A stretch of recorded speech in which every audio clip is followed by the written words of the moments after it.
You're about to listen to the Dr. Dahlia Show. Sassy, stimulating medical talk radio.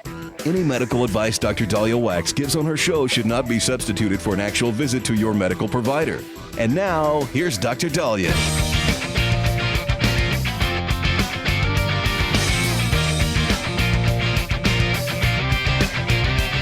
Welcome back to the Dr. Dahlia Show, 1-877-Dr. Dali, 1-877-DOCDALI. So we have a lot to get to today. One of the top headlines is Savannah Guthrie, whose mom has been missing now for, I believe, 22 days, is now offering $1 million reward for her kidnapped mother. And you could see that they are hopeful, but the fear that their 84-year-old mom, who requires a pacemaker and daily medication, may no longer be with us. All we could do is pray and hope they find her and hope they find everybody who has been missing and abducted. But in terms of Nancy Guthrie, Savannah Guthrie, the Today Show host, is offering now $1 million reward. I was actually a little surprised that this wasn't done week one. I understand they were doing the $50,000, and then it went up to $100,000, and then and I think it was the FBI. Savannah Guthrie, in her videos, had said, we're going to pay. So I'm not sure if they felt limited by law enforcement or law enforcement suggested that maybe they do this.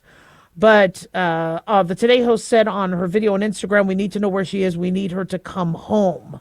The family still believes she's alive, but they are prepared, that she may be gone. Guthrie said, we also know that she may be lost. She may already be gone. She may have already gone home to the Lord that she loves. And they will accept it if their mom died, but the family needs closure. Just horrible. To think you have a family member that's out there. I couldn't sleep. I couldn't eat. I would be on the hunt. One thought that I think a lot of us had when this first happened is because Tucson is so close to the border, did whoever abducted her go straight to Mexico? And here we are weeks later, and it's a lot harder to find somebody in a foreign country than it is in America. And so I'm wondering if that's why, and I still am wondering if that's why law enforcement and the FBI are struggling to find her.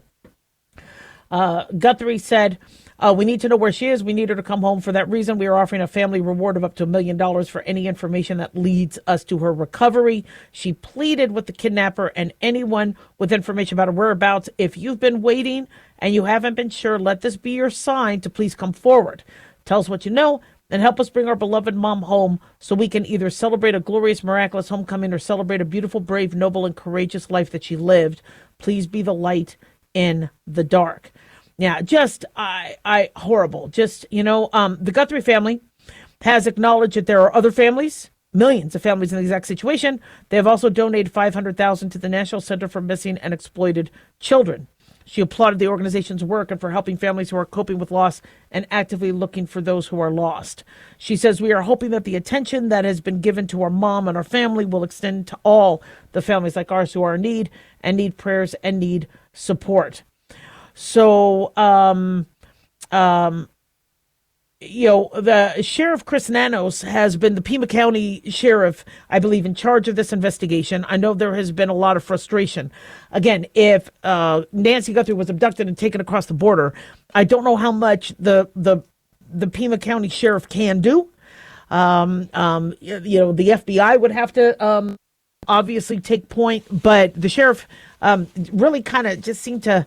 I don't know, kind of seemed a little odd during his first few press conferences. And I just kind of wondered why I don't know. It just didn't seem like they were putting their best foot forward as it pertained to their searches and finding the cameras and then holding the press conferences. I am very grateful to the police department and very grateful to law enforcement, but I don't know if the sheriff, what we're seeing on TV is, the exact depiction of how well he works, or if he just is not very good on TV. So, the case is starting to get cold. Apparently, a senior serving officer told the Daily Mail that the case is getting cold and the public interest is waning because Nanos refuses to hold press conferences like a normal agency leader. This is going to spark more attention. Well, Nanos, the sheriff, can't go out there and say, we got nothing. And so they're probably waiting until they have big developments. Or maybe he saw that every time he went out there, he got criticized. And so, is more than one person involved? There could be. There was a second photo. I think they think it was the same man from an earlier date. So remember that photo where you saw somebody holding flowers and he was masked? Apparently, there appears to be another image of roughly the same person or looking the same person on a different day. The image showed the person dressed in dark clothing with a mask and gloves, but not having a backpack. The image came from the same camera at Guthrie's front door in the Tucson area as other images captured the morning she disappeared on February 1. Yeah, we're on 23 days, 24 days. So they're not sure if that's the same person. Again, I'm not sure why we're only hearing about this now 3 weeks later. I understand it does take time to get photographic evidence, but, for those of us that aren't big on cameras and we like privacy, and, this is a good example of why you want to have cameras. Because if, God forbid, one of your family members goes missing, you at least can have some evidence, or you could have something that you could go on. I hear from a lot of people they will never get these cameras because they don't want the government having information. They don't trust hackers having it. They feel it can affect their privacy. And I get that. Trust me, I can't tell you how many times I run outside in Corey's underwear, to bring in the garbage can or to chase after the dog. I really don't want that imagery on a camera.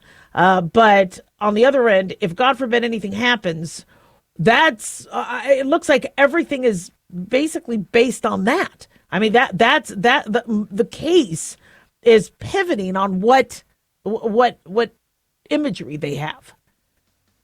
And so you might not like your neighbors having a camera that faces your house, but you might be very grateful, God forbid something happens to you or the house. So something to think about. 1-877-Doc-Dolly, don't go away.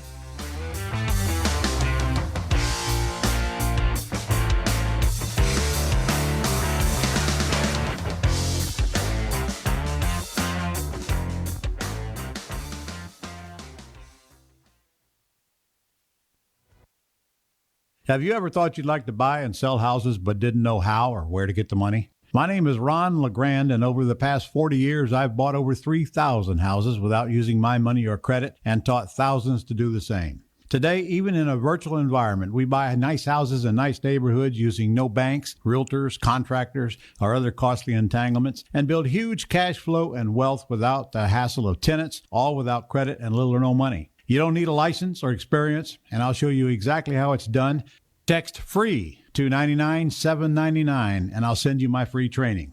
I promise you I'll change the way you think about real estate and open the door to a new lifestyle that doesn't involve risk or rehabs and can quickly replace your current income. Text FREE to 99799 and let me show you how to take your life back and build cash flow and wealth from your home. That's FREE to 99799. Again, FREE to 99799. Hi, it's Mark Falter, host of the Financial Fitness Show. I strongly believe that no one should ever pay 1 penny more in taxes than they are legally obligated. Unfortunately, for most hardworking Americans, this just isn't the case. Why? Because most people spend more time planning next weekend's getaway than trying to ensure they're going to pay less in taxes. My financial fitness team has put together some materials that I know are going to help you. It's the Tax Savings Kit. Tax Savings Kit includes 3 things: free tax analysis, top 10 ways to pay less in taxes, and an investor's guide to taxes. Now, how do you get it? Simple. 866-764-2635. Again, 866-764-2635. I'm Mark Falter. This is Financial Fitness, making personal finance profitable.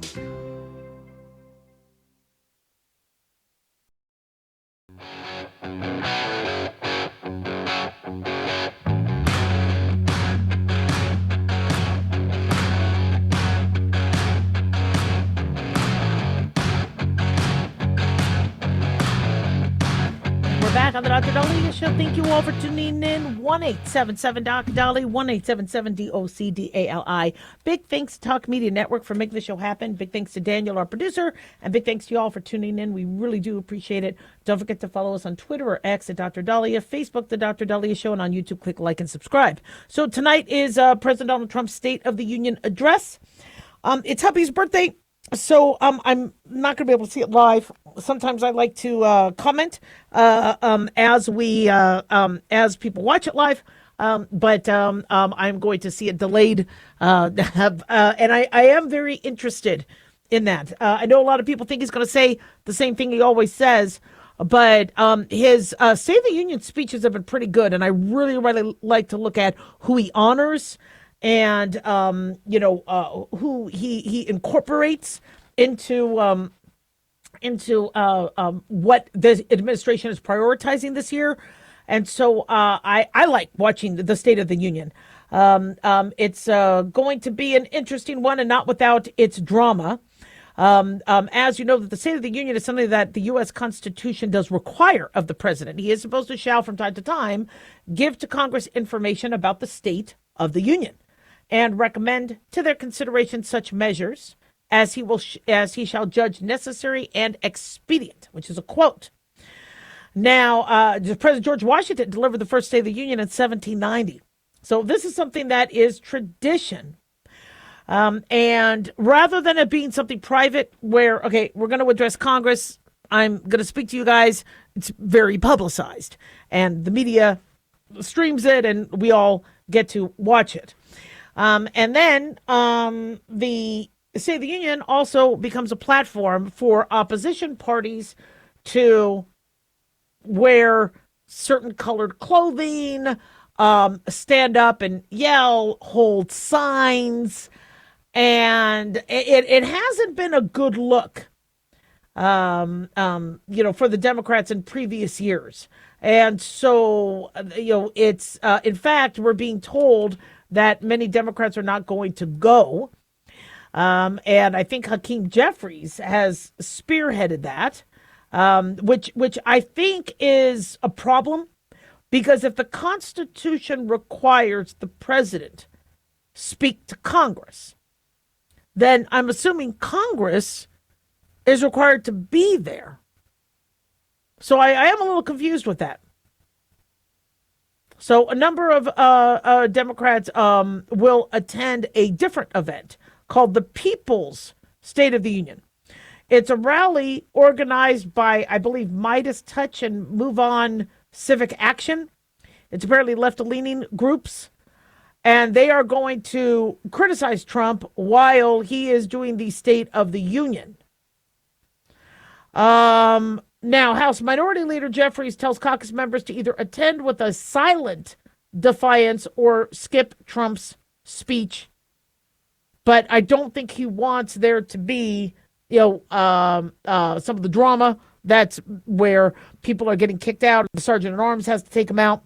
So of the hall, Democrats. There will be some Democrats attending, and they will be there. But a smaller group said they're not going to be there. And then Senator Ruben Gallego and Representative Jared Golden are going to just stay at home.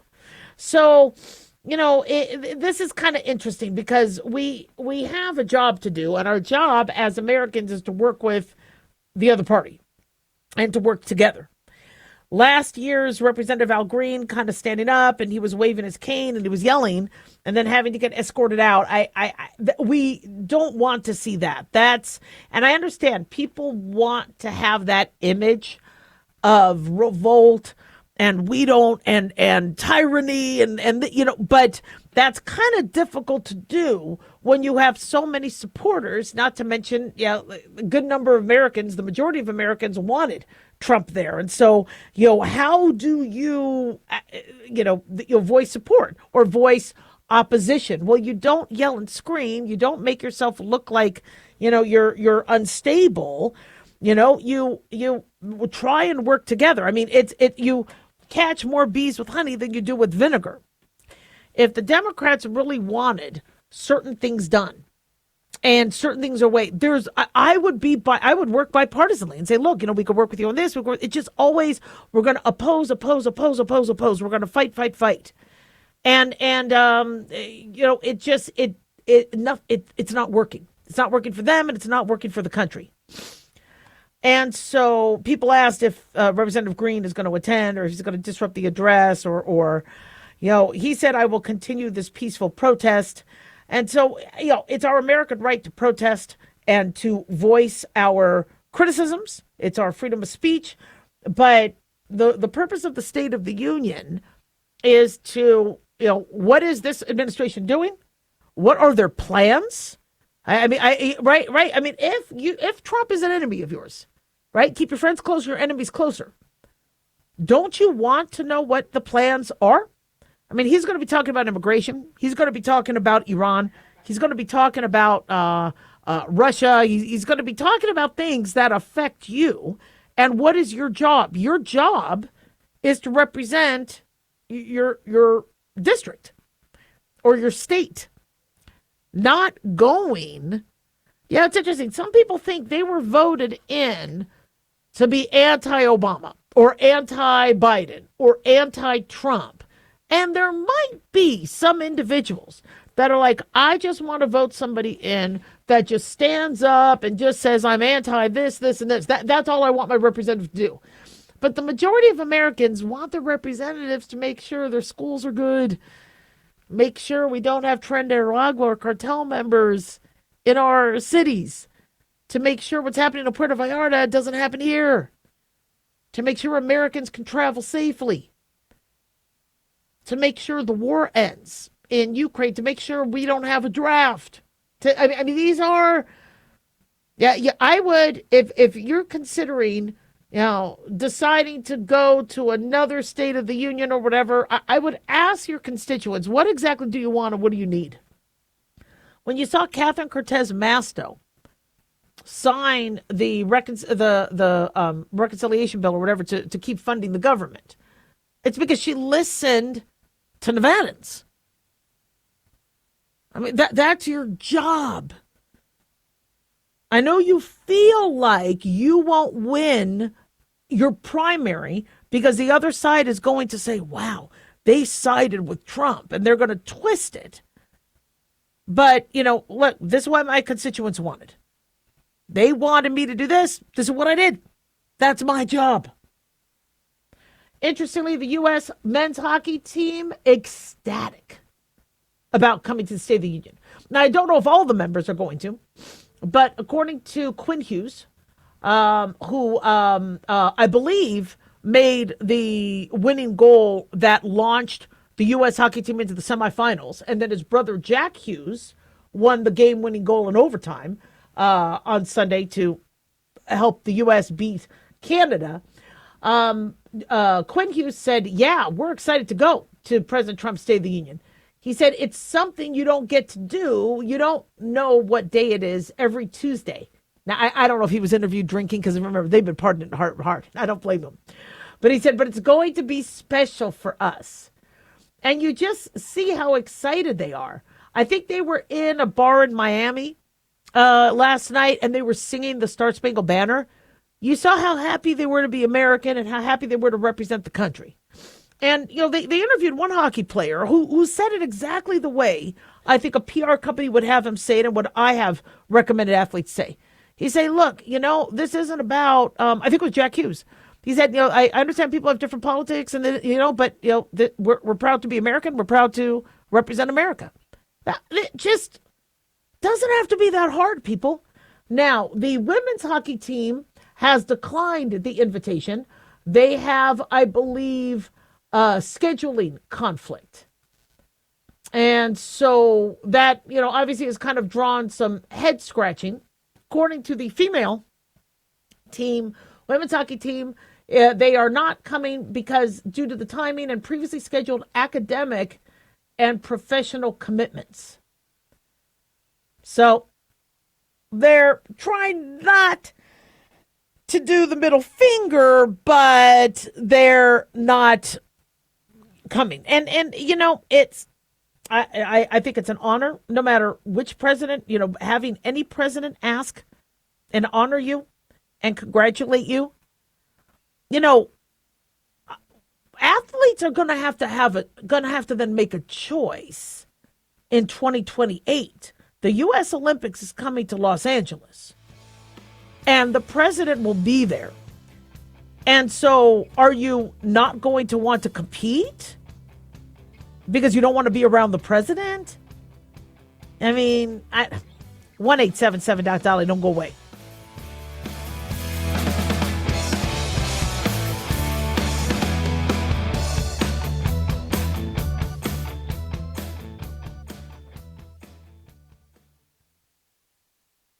Hi guys, Dr. Dahlia here. Addictions can sneak up on us and come in many forms, whether it's drugs, alcohol, sex, video games, porn, or something less obvious such as food, internet, or shopping. Addiction can seem innocent at first and then evolve into an insurmountable evil. In our book, Addiction Basics, Caitlin Kalikas and I dive into the common addictions and provide tips for identifying and preventing these before they sneak in and take over our lives. Addiction Basics can be found on Amazon or my website, drdahlia.com. Check it out. Increase fuel economy up to 7.9% with Hot Shot Secret Gasoline Extreme, the solution to maximize your engine's performance and fuel economy. Whether you're driving a sports car or a daily commuter, Gasoline Extreme is specially formulated with PEA to deep clean. Don't settle for an average driving experience. Upgrade to Hot Shot Secret Gasoline Extreme and go further on each tank. Order now on Amazon or HotShotSecret.com. Hot Shot Secret, powered by science.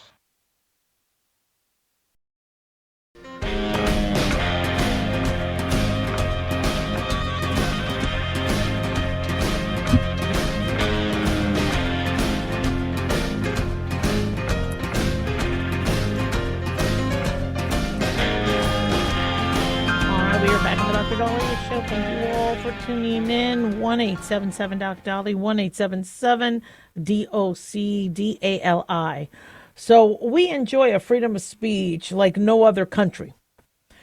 And here's an example of that. A Canadian man has been fined $750,000 because he, up in Canada, publicly said that there's men and women, two sexes, and he's in trouble. A former Canadian School Board of Trustees, according to the Christian Post, has been fined $750,000 over his public comments expressing opposition to the promotion of trans ideology in schools. Now, he's appealing the decision, but this decision was issued Wednesday. The British Columbia Human Rights Tribunal ordered former Chilliwack Board of Education trustee Barry Newfield to pay $750 for purportedly discriminating against trans-identified teachers and staff in the Chilliwack School District by saying that there are two sexes.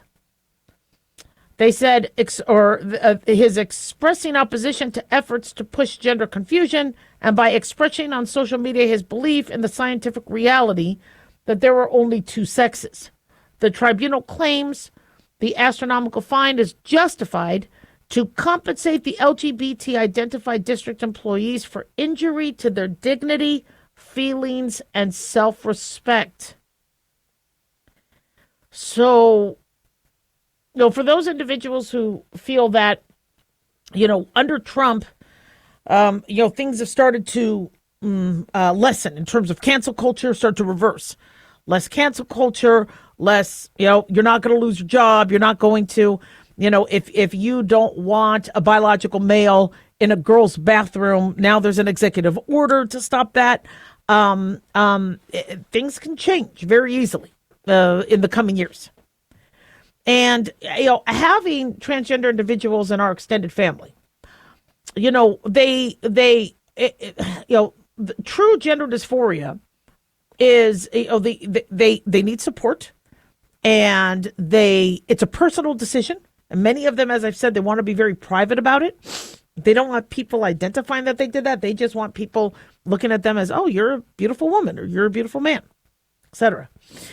But you have some individuals that are not really true gender dysphoric, but they feel that they are entitled to compensation and to injury claims. And so I'm no legal expert, but a case like this, even though it's Canadian, may very easily happen in America, where somebody has injury to their dignity, feelings, and self-respect. Now, what makes this difficult is for those of us in the sciences or in medicine, where we got reamed if we didn't appropriately manage females or males and understand that there are differences. And like, for example, look at women's health, women's Heart Month. It's all about how women can respond differently and can convey heart attacks differently than men. They might not have the classical chest pain and left arm pain. They might have dizziness. They might have tooth pain. I had a patient who thought she had a UTI.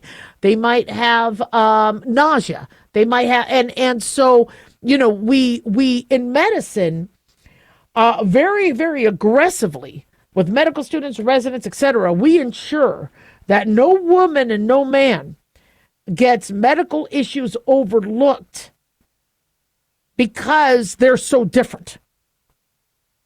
And so if you're a doctor and you say, look, I need to order this ultrasound, and the transgender individual says, no. Well, like, for example, I met somebody who was transgender who was a biological male, transitioned to a female. And when I asked about fertility, now identified as she, said, well, I've been asked if I want to freeze my eggs.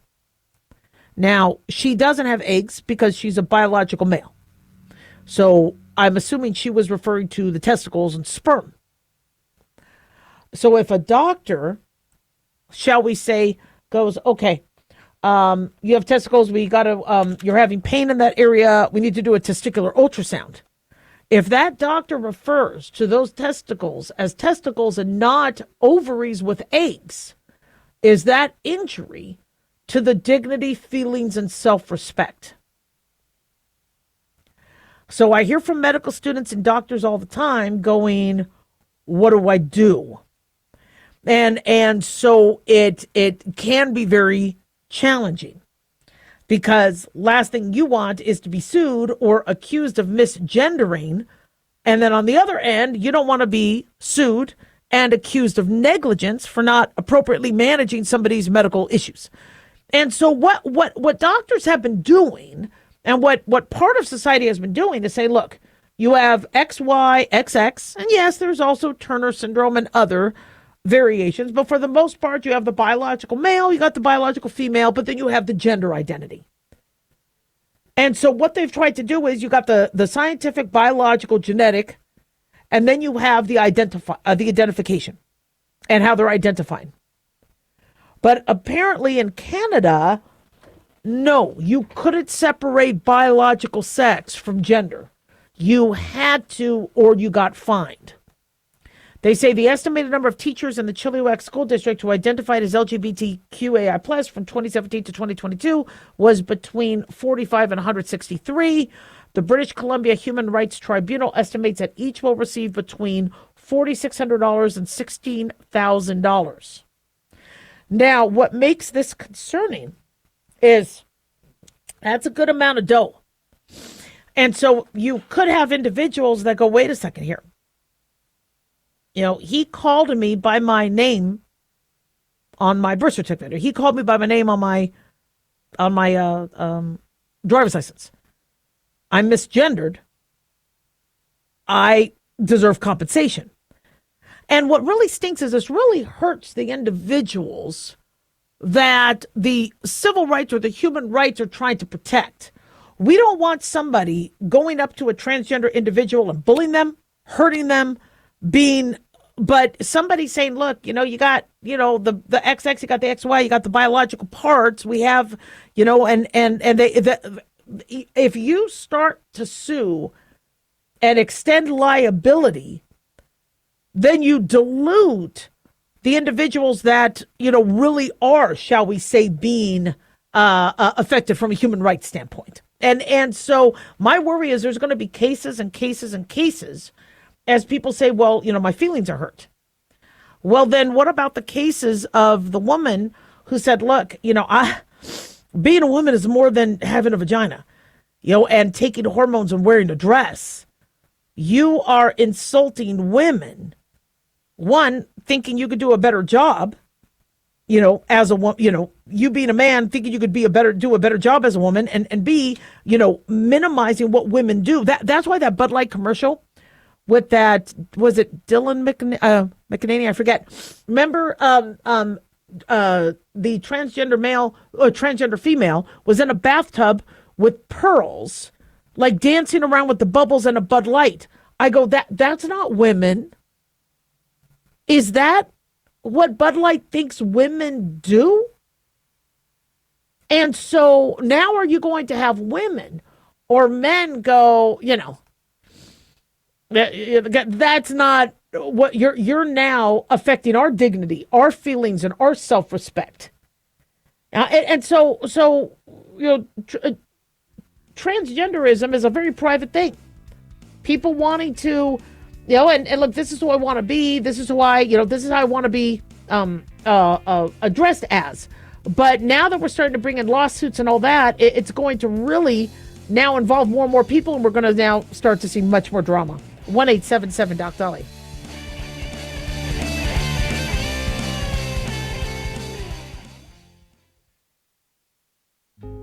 Hey guys, it's Clyde. We've had a lot of requests for Ground Zero merchandise, so we put together an online store with a big variety of high-quality items. I'm really excited to let you know about these things. We have a lot to offer you and your loved ones. In addition to our regular apparel, such as t-shirts, beanies, hoodies, and hats, we've expanded our product line with posters, flags, aprons, mugs, and a whole lot more. We also have Ground Zero collectibles, along with a limited edition of items like a Clyde Lewis canvas portrait, a Ground Zero embroidered jacket that will certainly make for great gifts and for interesting conversations with family and friends. And we now offer publications such as Ron Patton's book about mind control, MK Zine, and back copies of the official magazine of Ground Zero while it was in print. Paranoia, the Conspiracy Reader, also coming in 2023, are updated and revised books that I've written. There's a secure and easy-to-use shopping cart for your purchases. So shop today at our official store by going to groundzeromerch.com. Again, that's groundzeromerch.com. Hey, America. How tired are you of mainstream corporate media's biased narratives and manipulated news? Their dishonesty and attempts to influence this generation have been exposed, put on display for anyone who's even half paying attention. But the New American Magazine has been an honest source of news and commentary for over 50 years. This is your opportunity to receive the stalwart of principled journalism at a deep discount. Picture a beautifully published magazine arriving at your doorstep twice a month, packed with insightful stories written with integrity. It's also available digitally on the New American's mobile app. Get up to speed with intelligent coverage from a freedom perspective. Right now, for a limited time, the New American is available to radio listeners at a 25% discount on a new subscription. Visit thenewamerican.com/radio25 and receive 25% off. Subscribe today at thenewamerican.com/radio25.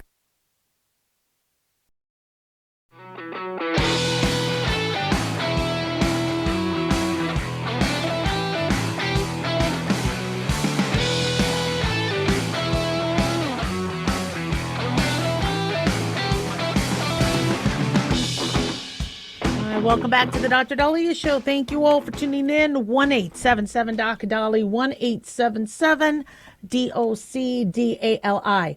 So if you, let's say, cut yourself at home, right? Let's pretend this was pre-COVID. If you cut yourself or your kid fell, cut themselves, what did you do before COVID? You would go to the urgent care, or you would go to an ER. For some of you, you might call your medical provider. Getting harder to get a hold of your medical provider because it was about 11 years past Obamacare. But for some of you who still had a medical provider, you would call them. And then they would direct you on what to do. If you burned yourself and was starting to blister on your hands or feet or body, what would you have done? You would have probably gone to the urgent care or the ER. And we were having conversations on this show, when to go to an ER, when to go to an urgent care. Now, if it's life-threatening, or you feel like you're going to need some imaging, or you feel like you might need surgery, and you want to go to an ER. If you feel like more, I just want, someone to take a look at me and direct me where to go, or if it's a cough or cold or something that could be sutured or simple, then you could probably go more to an urgent care. As when I worked urgent care, I saw cases that should have gone to the ER. When I worked ER, I had cases that could have gone to an urgent care. But if you had issues that happened at home, you would go and get seen. What would you do if you had chest pain? You would probably call 911. You would go get checked out. Some people didn't, and they probably were stubborn and sadly might not have made it, but you would go get seen. Let's say you had a nosebleed and that nosebleed just wouldn't stop bleeding. You would go and get the bleeding stop. Let's say you were pregnant and you were starting to bleed and spot. You would call your OB or you would go to the ER. So this is what we would do pre-COVID. Patients aren't doing that now. Post-COVID, they're waiting and then they're calling telemedicine. Now, telemedicine is fantastic in terms of you being able to talk to a doctor and then you being directed.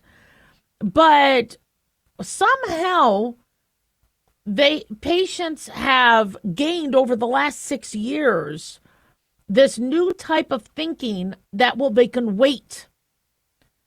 And I am starting to see the dropped jaw where I tell patients you needed to go in earlier.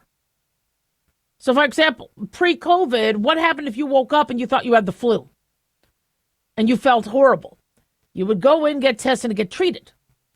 So now people are more of the do-it-yourself, the DIY sort of medicine.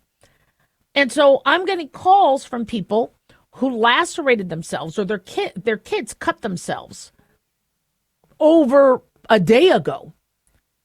And then they're calling up telemedicine going, well, what do? I think it's getting infected. And then I asked, why didn't you go and get stitches or sutures? Well, because it's expensive to do that. My telemedicine copay is $0. So now there's going to be a scar. Now there's going to be an infection.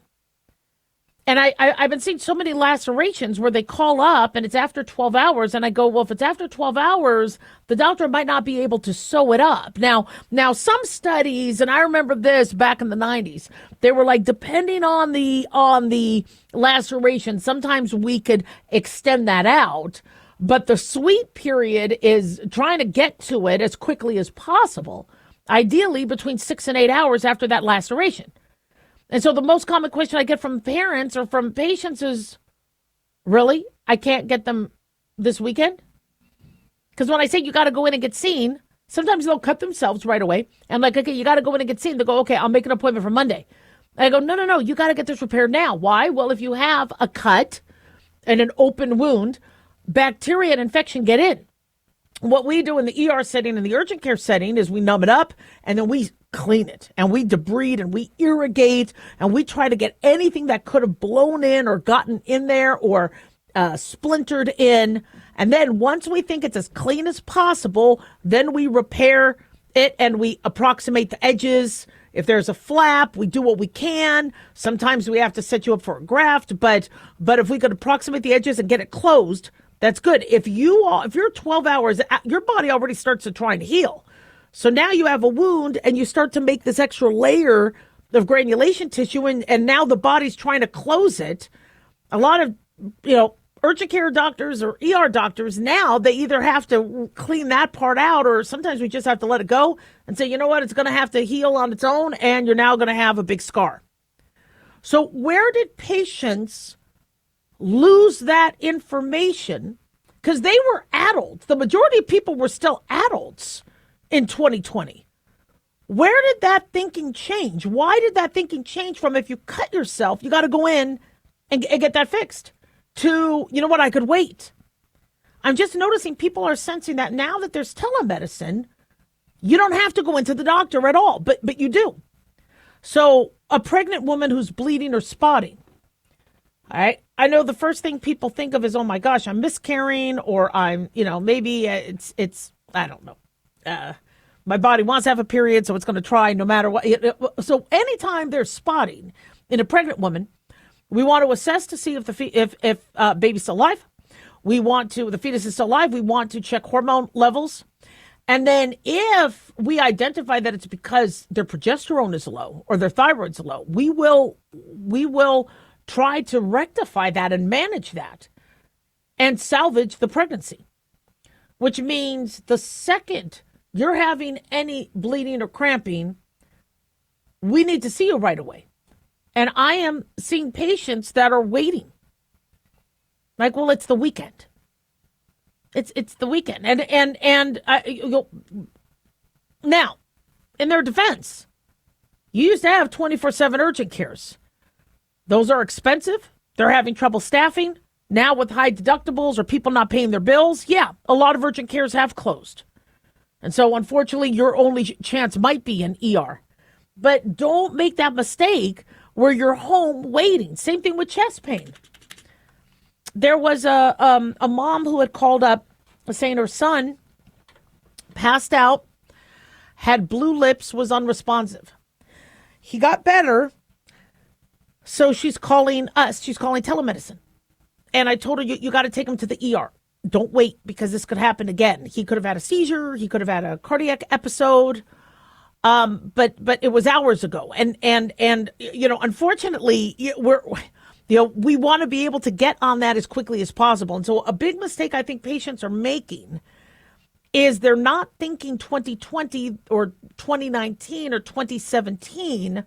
They're thinking post that, and they're not jumping on things. Burns. With burns, we want to get on top of that immediately because that skin is damaged with the burn. And unfortunately, people are calling a day or two later when they're already starting to necrose. The skin is white or black, and they're like, well, I put ice on it and I tried to manage it at home. Why? Because it saves money. So I get it. The urgent care copays and the ER copays are now much more than they were pre-2020 and pre-2009 for that matter. And so telemedicine for many people is a $0 copay. And I'm really grateful we have telemedicine companies because they could talk to a doctor. But patients aren't always calling the company right away. They're waiting a day or two. Same thing with flu. With flu, for you to get on flu medication, we need to kind of get you on it within the first 48 hours of symptoms because it tries to stop the replication and the attachment of the virus. And so if you're already day 3, 4, 5, the efficacy of it isn't there. And so patients will call up going, yeah, I think I have flu, but they're on day 4 or 5. Well, so don't put off tomorrow what you could do today because there's a lot of treatments that we can't do tomorrow. 1-877-Doc-Dolly, don't go away.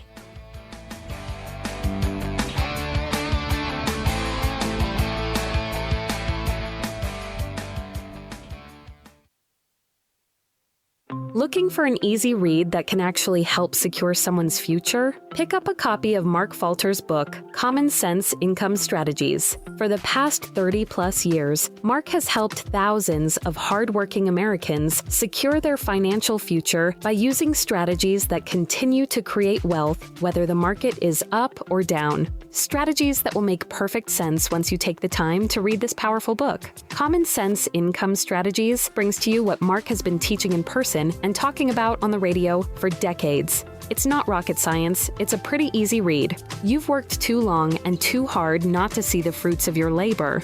Common Sense Income Strategies is available now on Amazon or by calling 866-764-2635. That's 866-764-2635. Common Sense Income Strategies by Financial Fitness Show host Mark Falter. Secure your financial future today.